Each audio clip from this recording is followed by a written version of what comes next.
नमस्कार, आप सभी का बहुत स्वागत है। मैं हूं अक्षय बिदुआ और आप देख रहे हैं हमारा विशेष कार्यक्रम एक खास मुलाकात। और इस खास मुलाकात में हम आपको हर बार देश की किसी एक बड़ी हस्ती के साथ रूबरू कराते हैं। तो आइए, इस वक्त एक और ख़ास मेहमान हमारे साथ इस खास मुलाकात में आपके लिए मौजूद हैं और वो हैं श्री विवेक यादव जी।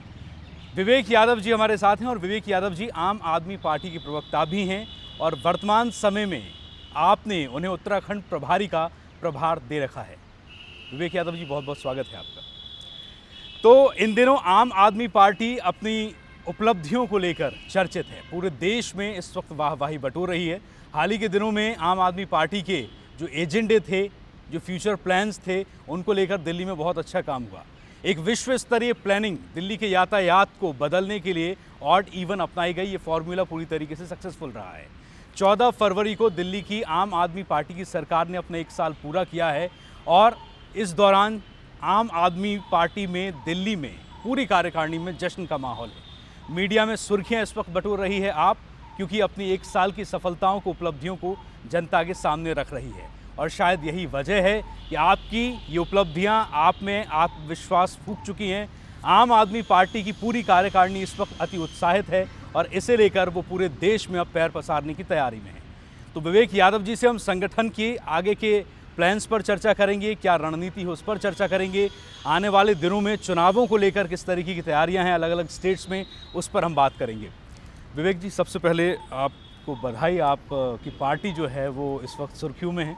आप सभी लोग जो हैं जश्न के मूड में हैं, क्योंकि आपकी 1 साल की उपलब्धियां आप जनता के सामने रख रहे हैं। और क्या कहेंगे आप? नहीं, बिल्कुल निश्चित रूप से खुशी तो होती है जब आप कोई अच्छा काम करते हैं। और पार्टी बनी थी, अरविंद केजरीवाल ने एक वैकल्पिक राजनीति इस देश को देने का जब वादा किया था और कहा था कि हम कुछ नया करके दिखाएंगे। लोगों ने भरोसा किया इस पे। पहले चुनाव में हमको 28 सीटें मिली और उस षड्यंत्र के तहत भाजपा और कांग्रेस ने मिलकर के उस सरकार को नहीं चलने दिया। दोबारा लोगों ने उससे ज़्यादा भरोसा दिखाया और 67 सीटें मिली। तो खुशी तो होती है कि लोगों का भरोसा जो था उस पर हम खरे उतरे हैं। 1 साल के अंदर पार्टी ने जितने भी अपने बड़े बड़े वायदे थे, जितने महत्वपूर्ण वायदे थे, लगभग पूरे कर लिए हैं वो।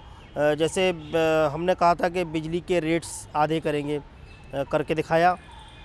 पानी घरों तक पहुंचाएंगे और 20,000 लीटर तक पानी हम मुफ्त देंगे, मुहैया कराएंगे लोगों को, और वो भी किया। तो बिजली और पानी के 2 बड़े वायदे। आदमी की जो मूलभूत आवश्यकताएँ होती हैं वो बिजली, पानी, स्वास्थ्य और शिक्षा और स्वास्थ्य के नाम पे इस देश में बड़ी एक लूट होती है, लूटा जाता है। उस पे बहुत बड़ा काम आम आदमी पार्टी की सरकार ने किया। मनीष सिसोदिया जी ने शिक्षा का बजट बनाया और वो बजट उन्होंने दुगना, पिछली बजट की तुलना में दुगना बजट बनाया। और उसमें जिस तरह के प्रावधान किए उससे खुश होकर के हम लोग कह सकते हैं कि आधुनिक युग के जो सबसे बड़े शिक्षाविद जिनको हम लोग मानते हैं, कहते हैं कि आधुनिक युग में अगर कोई शिक्षाविद हुआ है तो वो डॉक्टर APJ अब्दुल कलाम थे, जो हमारे बीच नहीं रहे हैं। उन्होंने जब उस बजट को पूरा पढ़ा और समझा तो बड़े फ़ख्र की बात हम लोगों के लिए है कि वो चल के आए, मनीष सिसोदिया को बधाई देने खुद सेक्रेटरीट आए और उन्होंने कहा इस तरह का शिक्षा का बजट अगर देश के अन्य प्रदेशों में बने, मुझे लगता है कि शिक्षा के जगत में हम विश्व में अपना एक मुकाम हासिल कर सकते हैं, नंबर 1 की स्थिति में हो सकते हैं। ऐसे ही स्वास्थ्य को लेकर के देख लीजिए, एक नई परिकल्पना लेकर के आए हैं अरविंद केजरीवाल और हमारे स्वास्थ्य मंत्री सत्येंद्र जैन।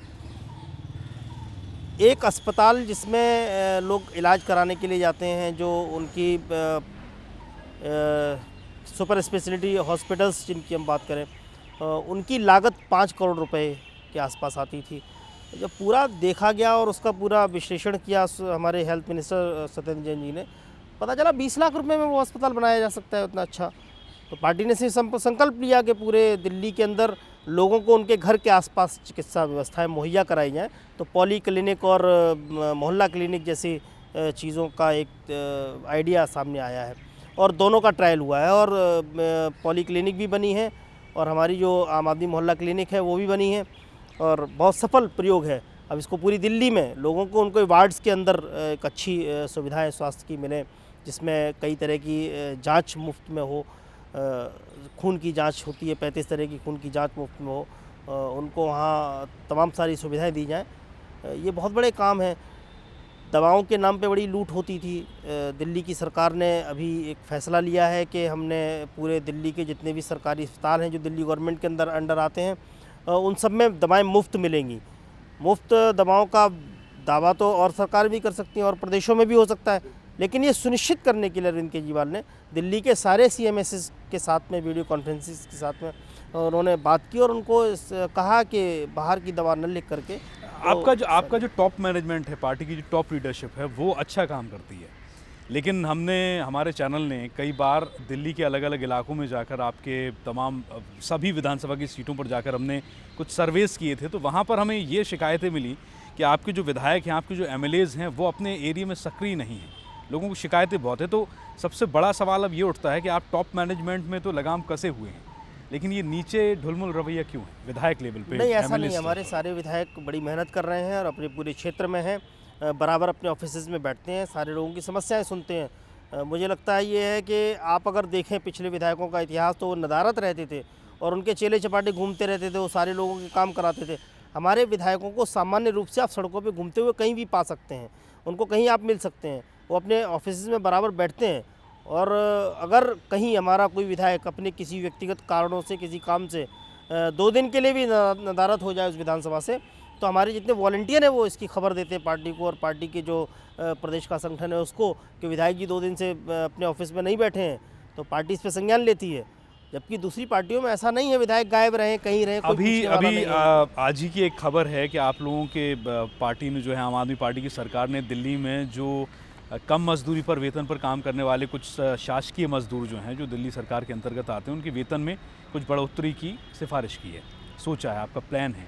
अभी MCD कर्मचारियों को आप लोगों से बहुत शिकायत रही, पूरी दिल्ली ने वो सब शिकायतें देखी हैं, लोगों ने उसे भोगा है, उस हड़ताल को, उसका असर। तो ये पक्षपात क्यों होता है? नहीं, बिल्कुल पक्षपात नहीं है, ये विशुद्ध रूप से राजनीति है, आप समझिए। जो मैं नहीं समझता कि इतनी घृणित और इतनी गंदी राजनीति इस देश में होनी चाहिए, और वही हो ही रही है।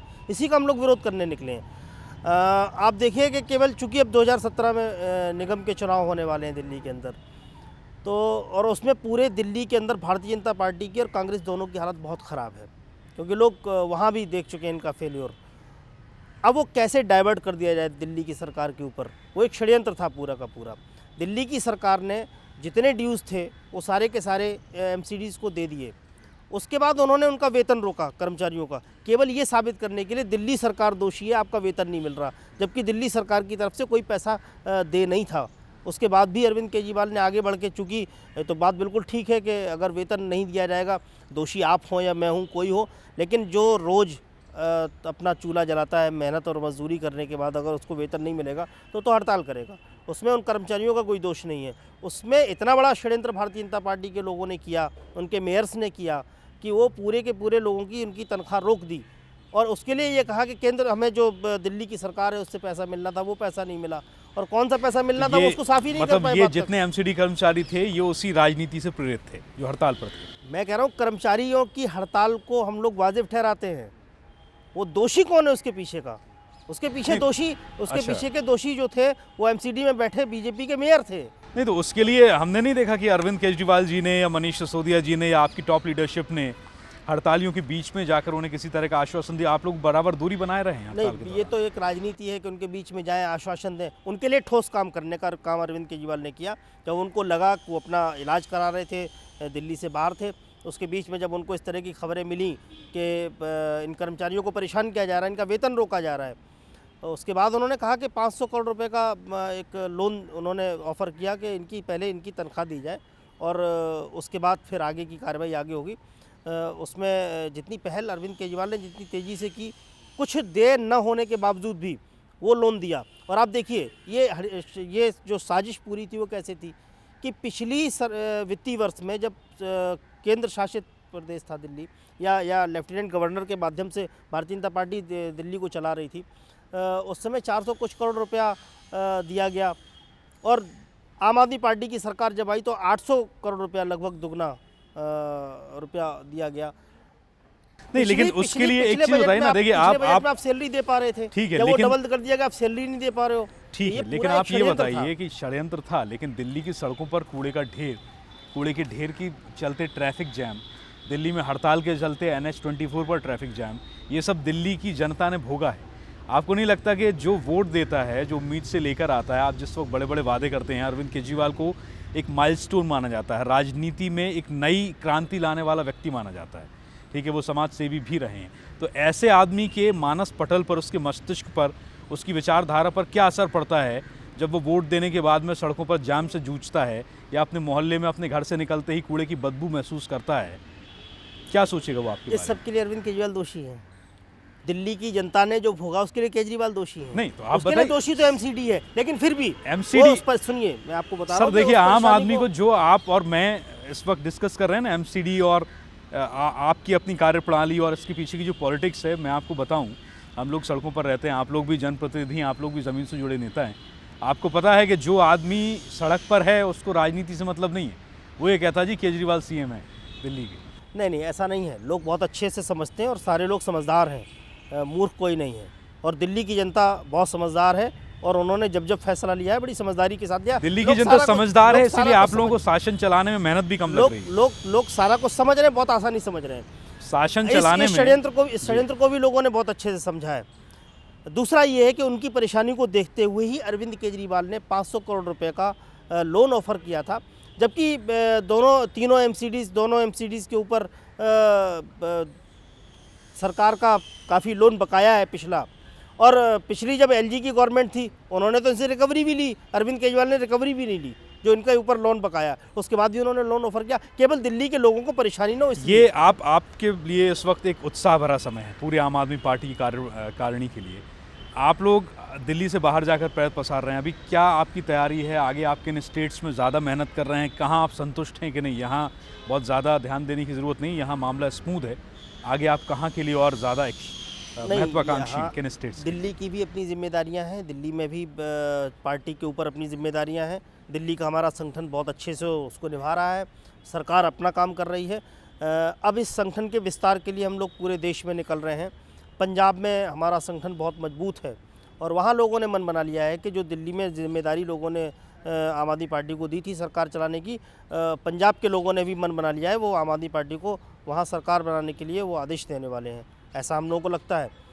पार्टी वहाँ चुनाव लड़ने का फैसला ले चुकी है। उत्तराखंड में चूँकि मैं वहाँ प्रभारी भी हूँ उत्तराखंड का, वहाँ बहुत आपके अपने क्या एक्सपीरियंस उत्तराखंड को लेकर, आपके अनुभव क्या है, क्योंकि आप अभी पहली बार वहाँ पर मेहनत कर रहे हैं आप उत्तराखंड में देखिए कि हम 70 की 70 विधानसभा में हमारे पास अपना संगठन है और संगठन बहुत मजबूत है। भारतीय जनता पार्टी और कांग्रेस के मुकाबले में हमारे पास बहुत मजबूत संगठन है। उत्तराखंड की राजनीति में एक अजीब ऊहापोह की स्थिति है। वहाँ पृथक राज्य बना, एक आंदोलन हुआ, लोगों की शहादत हुई, लोगों की कुर्बानियाँ हैं, एक अलग राज्य वहाँ के लोगों ने लड़भेड़ के बनवाया।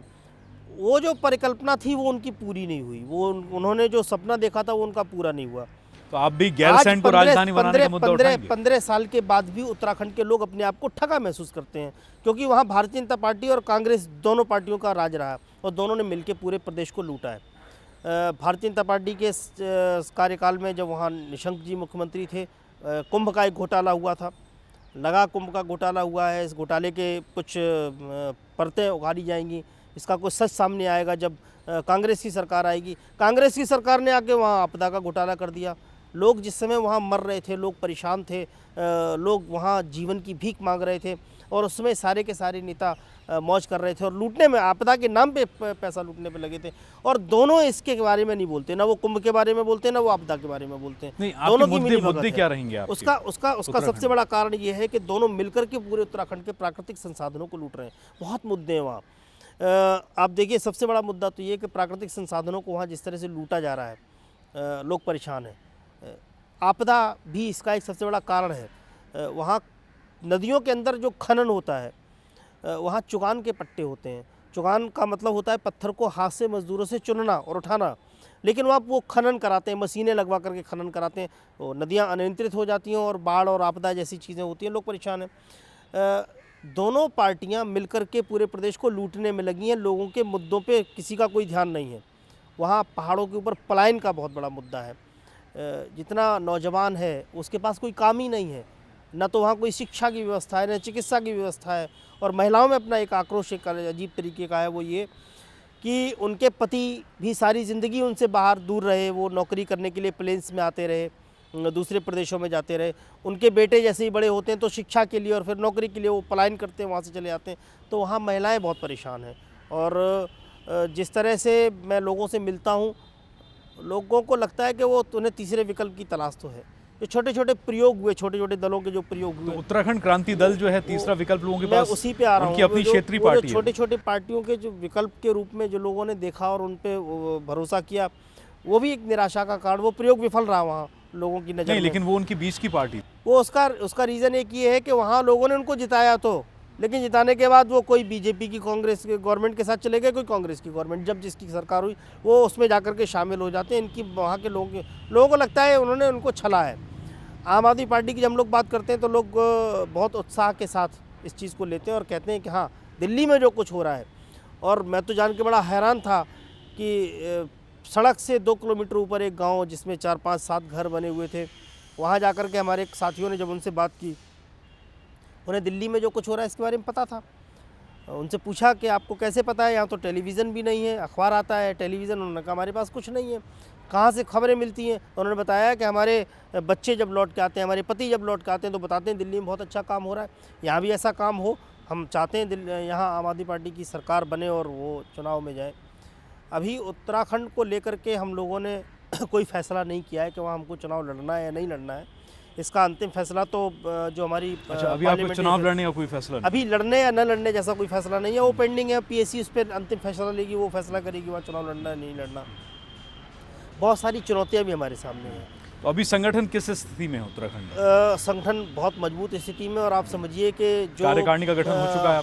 बद्रीनाथ से आगे जो अंतिम गांव पड़ता है चाइना की सीमा पे, भारत और चाइना के बॉर्डर पे सीमांत गांव जो माणा है, वहाँ तक हमारा संगठन पहुँच गया है। वहाँ हमारे पास वॉलंटियर हैं। अभी हमने 2 बड़े बड़े कार्यकर्ता सम्मेलन किए हैं। कुमाऊं रीजन का अलग किया, गढ़वाल का अलग किया है। भौगोलिक परिस्थितियाँ वहाँ बड़ी विषम है, तो इसको देखते हुए हम लोगों ने बहुत 2 सफल प्रदेश के कार्यकर्ता सम्मेलन किए हैं, जिसमें 5000 4000 वॉलंटियर दोनों जगह थे। आज पूरे उत्तराखंड में हमारे पास 10,000 से ज़्यादा सक्रिय कार्यकर्ता हैं। सक्रिय कार्यकर्ता हम उनको कहते हैं जो रोज़ की एक्टिविटीज़ में शामिल होते हैं, डे टू डे एक्टिविटीज़ में शामिल होते हैं, जो रोज़ डोर टू डोर करते हैं, घर घर जाते हैं और पार्टी को घंटे 2 घंटे का समय रोज़ देते हैं। ऐसे हमारे पास 10,000 कार्यकर्ता नहीं, तो जब आप बता रहे हैं कि इतना आपका मुद्दे आपके डिसाइड हैं, बड़े साफ, पता अभी तक मुझे ये लगा है कि आम आदमी पार्टी, क्योंकि आप वहाँ पर प्रभारी हैं, तो आपका दृष्टिकोण और उत्तराखंड को समझना, वहाँ के मुद्दे, वहाँ की जनता की समस्याएं, सब कुछ बड़ा साफ है। आप बता रहे हैं कि उत्तराखंड के आखिरी बॉर्डर के गांव तक आपका संगठन पहुंच चुका है, तो फिर चुनाव की तैयारी क्यों नहीं है? देखिए, बहुत सारी चुनौतियां और भी होती हैं। चुनाव लड़ने के लिए पैसे की ज़रूरत पड़ती है। हमारे पास पैसा नहीं है। या आत्मविश्वास की कमी है? हमारे पास पैसा, अभी आपको लगता है कि आप उत्तराखंड की जनता में उतनी पैठ नहीं बना पाए? आत्मविश्वास की कमी नहीं है, लेकिन आप ये तो समझिए कि चुनाव लड़ने के लिए पैसे की आवश्यकता होती है। हम लोग एक चीज़ को लेके बड़े संकल्प के साथ हैं, वो ये कि राजनीति में हम लोग जो लोग करते हैं काले पीले धन का इस्तेमाल चुनाव लड़ने के लिए, हम नहीं करेंगे। अगर हमारे पास पैसा नहीं होगा हम चुनाव छोड़ देंगे, लेकिन हम किसी तरह के black money, white money, black money और इस तरह के हथकंडे नहीं। हमारे पास वाइट मनी अगर होगा, हमारे पास अगर ईमानदारी का जो पैसा होगा, हमारा तरीका जो फंड का, क्योंकि बहुत सारे सवाल उठाए फंड को लेकर के भारतीय जनता पार्टी। केजरीवाल साहब जब बाहर गए थे और उन्होंने सारे डोनेशन डिनर्स किए थे, जब उन्होंने डोनेशन डिनर्स किए थे, उसमें तमाम ब्लेम भी किया लोगों ने। लेकिन सर वहाँ से लोगों ने आकर के लोगों ने आकर के यहाँ प्रमाण दिया इस बात का कि हमने जो पैसा दिया हमारा वाइट मनी है, आम आदमी पार्टी को हमने चंदा दिया है। एक महिला के चेक्स को लेकर के कुछ बवाल हुआ था और उन्होंने यहाँ आकर के हिंदुस्तान में वाइट मनी वाले लोग डोनेशन करते हैं ये? हाँ, बिल्कुल करते हैं, बिल्कुल करते हैं। और हम लोग का संकल्प भी यही है कि हम लोग किसी ब्लैक मनी का इस्तेमाल नहीं करेंगे, हम किसी गलत धन का इस्तेमाल चुनाव लड़ने के लिए तो नहीं करेंगे। हमारा चुनाव बेशक छूट जाए, हम चुनाव लड़ने से वंचित रह जाएं, लेकिन किसी गलत तरीके के पैसे का इस्तेमाल हम लोग नहीं करेंगे। पैसा हमारे लिए बड़ी चुनौती है, पंजाब के लिए। अच्छा, आपने घोटाले की अभी बात की थी, उत्तराखंड का जब जिक्र निकला था, तो अभी दिल्ली में आम आदमी पार्टी के बहुत सारे एमएलएस थे जिनके ऊपर कई तरह के ब्लेम सामने आए। कभी किसी बिल्डिंग को लेकर, कभी किसी किस तरह के ब्लेम, मैं बता दूं, प्रॉपर्टी को लेकर, प्रॉपर्टी का कब्जा किया है तो एमसीडी वो बिल्डिंग्स गिरा रही है। कभी किसी ने घपला किया है, किसी को रिश्वत लेते हुए पकड़ा गया। अब मैं नाम का खुलासा कैमरे पे नहीं करना चाहता हूँ। नहीं, मैं कर दूंगा, मैं बता दूंगा आपको किस तरह के आरोप लगते हैं। आरोप लगते हैं कि हमारे एक विधायक हैं अखिलेश त्रिपाठी, वो अगर किसी के उत्पीड़न को लेकर के थाने में जाते हैं और थानेदार से कहते हैं इसकी एफआईआर लिखो, तो अखिलेश त्रिपाठी के खिलाफ मुकदमा दर्ज हो जाता है कि वो सरकारी कार्य में बाधा डाली, आकर के बवाल किया। महेंद्र यादव बच्ची के रेप को लेकर के जाते हैं, प्रोटेस्ट करते हैं, प्रोटेस्ट करना राइट है इस देश में, और उसको कह देते हैं कि नहीं इन्होंने आकर के दंगा किया और बवाल मचाया पूरे उसमें। अखिलेश त्रिपाठी को तो अभी कोर्ट ने बाइज्जत बरी किया और कहा कि इस तरह के विशेष रवि के ऊपर अभी एक केस आपने देखा होगा, एक ब्लेम किया गया था कि वो रंगदारी मांग रहे थे, पैसा मांग रहे थे। उसके बाद कोर्ट ने फटकार लगाई कि इस तरह के बदनाम करने वाले आरोप लगाना बंद करिए जो लोग ऐसा कर रहे हैं। तो आप समझो वो हताशा है उनकी, चूँकि वो पचा नहीं पा रहे हैं सारी चीज़ को कि ऐसे ईमानदारी से भी काम किया जा सकता है, जिस तरह से हमारे एमएलएज कर रहे हैं, जिस तरह से आम आदमी पार्टी कर रही है ईमानदारी से काम। लेकिन जब भी ऐसा कोई इंसिडेंट होता है, कोई ऐसा इत्तेफाक होता है, कोई वाकया होता है, तो आपकी टॉप लीडरशिप की तरफ से कभी कोई सफाई नहीं आती, ऐसा क्यों? बिल्कुल सफाई आती है, और शायद देश के इतिहास में भारतीय राजनीति, बहुत अच्छा सवाल आपने किया। विपक्ष हमेशा आप पर आरोप लगाता रहेगा, भारतीय राजनीति, विपक्ष प्रेस कॉन्फ्रेंस करता है, आप लोग नहीं करते हैं। प्रेस कॉन्फ्रेंस करना एक अलग चीज़ है। मैं कह रहा हूँ आपको, मैं एक उदाहरण दे रहा हूँ। भारतीय राजनीति में अगर कोई ऐतिहासिक काम हुआ है भ्रष्टाचार के विरुद्ध, तो वो हिम्मत आम आदमी पार्टी के अंदर है, वो हमारे नेता अरविंद केजरीवाल के अंदर है कि हमारे एक मिनिस्टर के खिलाफ कुछ लोगों ने केवल सूचना दी और एक क्लिप भेजी कि वो पैसे मांग रहे हैं, और उस क्लिप को देखने के बाद 1 घंटे के अंदर फैसला किया हमारे मुख्यमंत्री अरविंद केजरीवाल जी ने कि ऐसे व्यक्ति को हम मंत्री पद पे नहीं रख सकते हैं। उनको मंत्रिमंडल से प्रेस कॉन्फ्रेंस करके निकाला है। अच्छा, हम लोग कॉम्प्रोमाइज़ नहीं करेंगे, लेकिन अब केवल आरोप लगाने के लिए आप आरोप लगाएं, आप विशेष रवि के ऊपर आरोप लगाएंगे। उसका देखिए, जो आरोप लगाने वाले लोग हैं उनका मनोबल उन लोगों ने भी बढ़ाया जो आपका एक धड़ा आपसे अलग हुआ है। ठीक है, मैं योगेंद्र यादव जी की बात करूं, मैं प्रशांत भूषण जी की बात करूं, आपको पता है कि जब बाहर जाकर पब्लिक में, मीडिया में कितने बयान दिए गए, अपनी ही पार्टी से जिससे आप जुड़े हुए थे, आपने उस पर कितने तरीके के आरोप लगाए। एक आदमी जो कल तक आपकी आधी रोटी आपसे शेयर किया करता था, अगर वो बाहर जाकर आप पर छीछा लेदर उछालेगा, कीचड़ उछालेगा आप पर, पीछे की मंशा क्या है? तो लेकिन लोग उस जब आप चाहते हैं, मैं बता तो आपका एक आदमी वो ऐसी दुर्भावना लेकर इतना आत्मीय कष्ट जो प्रकट कर रहा है, वो आम जनता के बीच में जाकर क्यों कर रहा है? आपसे चाहते हैं लोग, तो यही तो मैं बता रहा हूँ। लीडरशिप उस वक्त जवाब मैं भी आधी रोटी शेयर कर रहा हूँ पार्टी में। विवेक यादव के मन में लालच आ जाएगा, पार्टी से बाहर मुझे भी जाना पड़ेगा, और बाहर जाकर के मैं भी अनर्गल बातें करने लगूं। आज तक सब कुछ ठीक है। ये कहीं ना कहीं इमेज पर जब पार्टी के अंदर, जब आप पार्टी के अंदर थे तब सारा ठीक था, आपने तभी आवाज़ क्यों नहीं उठाई? पार्टी के बाहर निकलते ही सारा गलत है। ये केवल एक महत्वाकांक्षा जो लोगों के मन में आ जाती है, और इस पार्टी में तो खास तौर से उसके बाद अगर मन में महत्वाकांक्षा और पद का लालच आ गया, अगर आप बड़े बड़े शैक्षणिक संस्थाओं में और इसमें पदों पे रहे और आप चाहें किस तरह के हथकंडों से आप यहाँ भी, ये तो इस पार्टी में तो नहीं होता सर। इसकी ताकत अगर हमारी है तो हमारा आम वॉलंटियर हमारी ताकत है। आम आदमी पार्टी, मैं पार्टी का नेता नहीं हूँ, मैं पार्टी का कार्यकर्ता हूँ, मुझे इस पर गर्व है। तो आप नहीं मानते कि इससे आपकी कोई पब्लिक इमेज पर कोई फर्क पड़ता है? नहीं, लोग सारे लोग समझ रहे हैं कि यहाँ से निकलने के बाद लोग खड़े कहाँ हैं और किस तरह की बात कर रहे हैं। तो ऐसा नहीं है, जनता सारा समझती है, सारा कुछ जानती है। अरविंद केजरीवाल के ऊपर लोगों को भरोसा है, आम आदमी पार्टी के ऊपर लोगों को भरोसा है। विवेक यादव रहे, कोई और रहे, कोई और ना रहे, पार्टी छोड़ के कोई जा रहा है, आ रहा है, इससे कोई फ़र्क पड़ने वाला नहीं है। लोगों का भरोसा हमारे जैसे लोगों के ऊपर नहीं है, लोगों का भरोसा अरविंद केजरीवाल के ऊपर है। चलिए हम चुनाव की तरफ आते हैं। पंजाब में आप लोगों ने काफ़ी एक बहुत मेहनत की है। अभी इस वक्त आप एक अच्छा संगठन तैयार करने के लिए पूरा परिश्रम आप वहाँ पर कर रहे हैं, तो क्यों इतना आश्वस्त हैं आप पंजाब को लेकर? देखिए, पंजाब में चूँकि लोकसभा के चुनाव में एक अच्छा माहौल था वहाँ, और 4 हमारे सांसद वहाँ से जीते भी हैं। लोग परेशान हैं, जिस तरह से ड्रग माफिया वहाँ काम कर रहा है, जिस तरह से बादल सरकार ने आतंक का माहौल बना रखा है वहाँ पे, और पूरे वो भी वहाँ लूटने में लगे हुए हैं। प्राइवेट तो उनकी बसेस देखिए आप, सारी कुछ उनका है। मजीठिया हैं अभी जिनका नाम सामने आ रहा है, वो ड्रग माफिया हैं और मिनिस्टर बने बैठे हैं। पंजाब तबाह हो रहा है, पंजाब का नौजवान तबाह हो रहा है ड्रग की चपेट में आकर के। लोग मुक्ति चाहते हैं अब। इस पे न तो कभी कांग्रेस ने विरोध किया और न कोई बात की, और न लोगों को उम्मीद है। लोगों को उम्मीद केवल इस बात से है कि आम आदमी पार्टी की सरकार अगर यहाँ बनती है पंजाब के अंदर, तो कुछ सुधार होगा। दिल्ली में आप लोगों का काम करना कितना मुश्किल है पूरा देश जानता है, तो आप कैसे हिम्मत कर रहे हैं कि दिल्ली के बाहर जाकर, वो भी उन प्रदेशों में जहां सत्तारूढ़ केंद्र सरकार की जो सहयोगी पार्टियां हैं उनका शासन है, वहां आप काम कर पाएंगे? नहीं, बिल्कुल कर पाएंगे, लड़ेंगे, पूरे देश में लड़ेंगे। दिल्ली से ही तो समझ में आ रहा है कि माहौल कितना ख़राब है और स्थितियां हैं कहाँ तक कि ये अब इनको डर लगने लगा है इस वैकल्पिक राजनीति से। और इसका सबसे बड़ा कारण ये है कि दिल्ली के अंदर वो अरविंद केजरीवाल को काम नहीं करने देना चाहते हैं।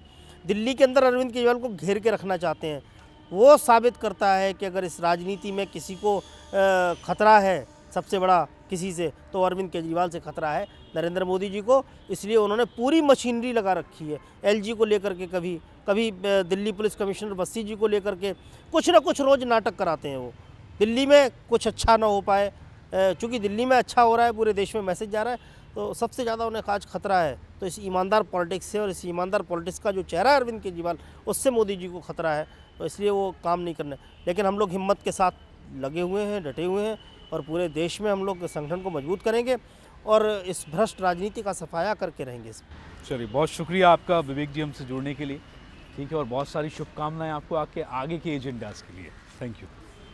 तो ये थे विवेक यादव हमारे साथ, और आम आदमी पार्टी के आगे आने वाले बहुत सारे ऐसे निर्णय हैं जिनसे उन प्रदेशों में जनता को फ़ायदा होगा जहां आप अब कदम रखने के लिए जा रही है। हमारी शुभकामनाएं आपके साथ हैं। और फिलहाल के लिए इस खास मुलाकात में अभी बस इतना ही। अगली बार एक नई शख्सियत के साथ एक खास मुलाकात में आपको फिर जोड़ेंगे। तब तक के लिए नमस्कार।